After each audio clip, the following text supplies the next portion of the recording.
کہا جاتا ہے کہ عظیم فلسفی ارسطو اپنے شاگرد سکندر اعظم کو نصیحت کیا کرتا تھا کہ عورتوں کی بے احتیاط قربت انسان کی بصیرت کو کمزور کر دیتی ہے اور فیصلے کی طاقت بھی چھین لیتی ہے۔ یہ باتیں محل کی چند خواتین کو ناگوار گزرتی تھیں، اس لیے انہوں نے ایک منصوبہ بنایا۔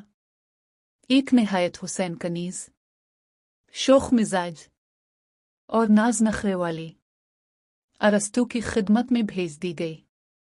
کنیز نے اپنی باتوں سے، اپنی مسکراہٹ سے اور اداؤں سے آہستہ آہستہ ارسطو کو اپنے جال میں لے لیا۔ چند دن بعد اس نے ہنستے ہوئے کہا، اے استاد محترم، آج ذرا گھوڑا بن جائیں، میں آپ پر سواری کر کے دیکھوں گی۔ ارسطو، جو اس وقت اس کے فریب میں گرفتار تھے، اس کی بات مان گئے۔ وہ زمین پر جھک گئے اور کنیز ان پر بیٹھ گئی۔ اچانک اسی لمحے محل کی چند خواتین اور سکندر اعظم کمرے میں داخل ہوئے۔